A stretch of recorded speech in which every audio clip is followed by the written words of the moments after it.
سهلة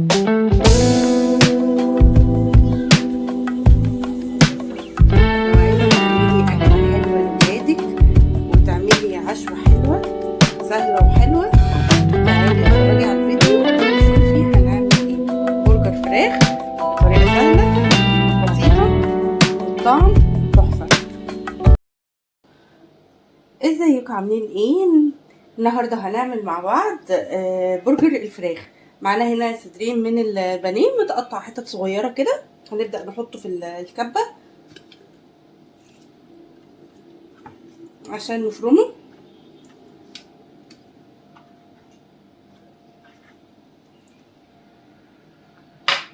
معانا كمان بصلايه هنقطعها حتت صغيره كده بحيث انها تتفرم معاه.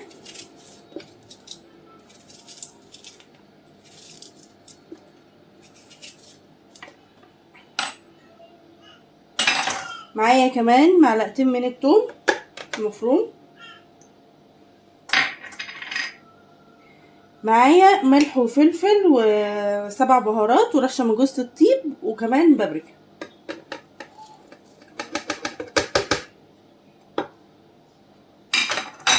هنحط معلقه من المستردة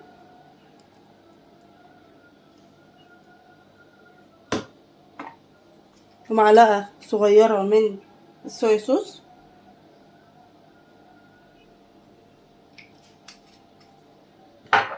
وكمان هنحط شويه من دبس الرمان.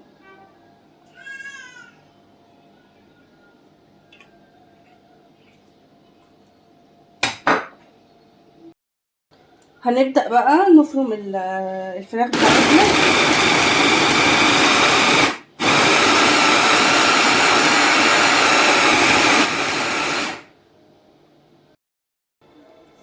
فرمنا البرجر كده خلاص. هنبدأ بقى ايه نعمل كور كده يعني انا عايزة البرجرايه كده في حجم ايه 100 جرام.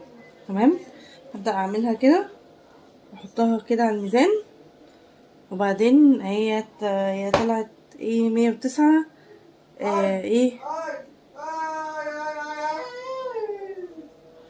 هبدأ انقص منها لحد ما تبقى 100.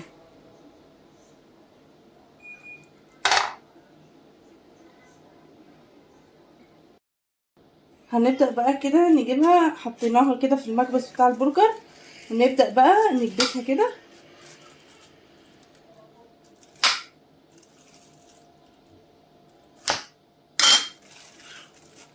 تبقى بالمنظر ده كده.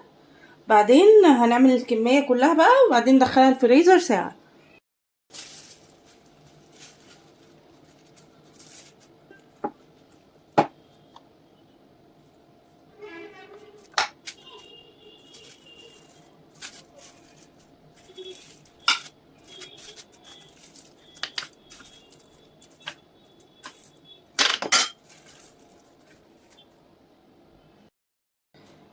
زي ما شفنا كده الكمية بتاعتنا لصدرين الفراخ طلعوا لنا حوالي 8 برجرات، كل برجرايه 100 جرام.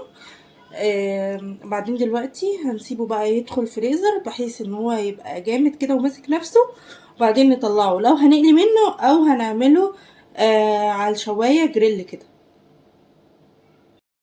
زي ما احنا شايفين كده، احنا قلنا هنشوي شويه هنعمل شويه من البرجر مشوي والباقي هنحمره. هنبدا بقى كده نرش الشوايه بتاعتنا بماده دهنيه.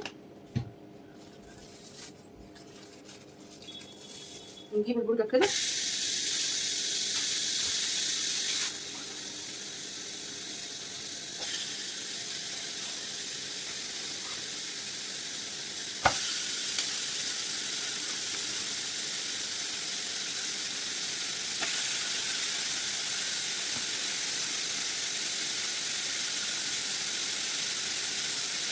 هنعيرها كده على 140 ونسيبه لحد ما يبدا يستوي وبعدين نقلبه على الناحيه التانيه. البرجر بتاعنا جاهز. البرجر المشوي عملناه كده زي ما شفنا وعملنا معاه الوايت صوص، كنا عاملينها في فيديو قبل كده. هنحطها في صندوق الوصف. وكمان الجزء الباقي هنعمله زي ما قلنا كده، هنعمله بانيه هنشوفه معانا. خليكم معايا، استنوني في الجزء التاني.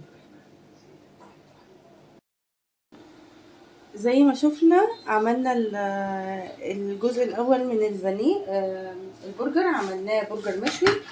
ده بقى هنقليه. هنجيب كده البرجر، هنحطه كده في الدقيق. ده دقيق عليه نشا، معلقتين من الدقيق عليهم معلقه من النشا. بعد كده هننزل بيه كده في البيض.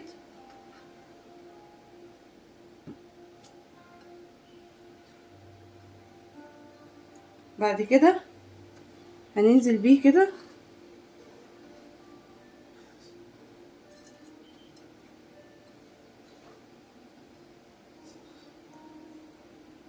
في البقسماط. دي خلطة كريسبي.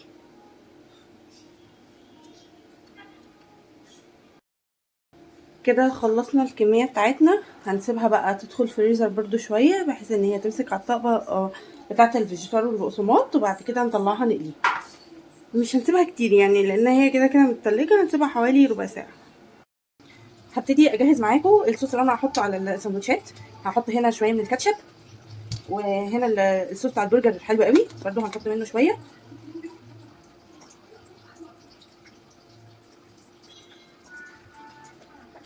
وكمان شوية من صوص السويت شيلي،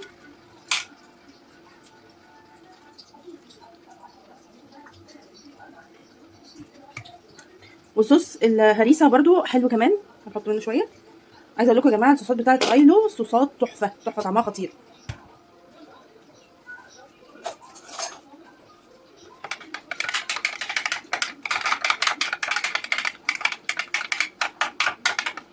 كده الصوص بتاعنا جاهز اللي هعمل بيه السندوتشات. هنبدا بقى ايه نحمر البانيه. هبدا اجهز الساندوتش بتاعي. هحط طبقه كده من الصوص،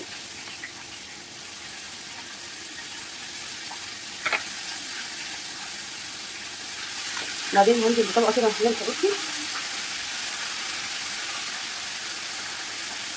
طبقه الجوز، 2 من الطماطم، شويه كده من الصوص. هقفل كده.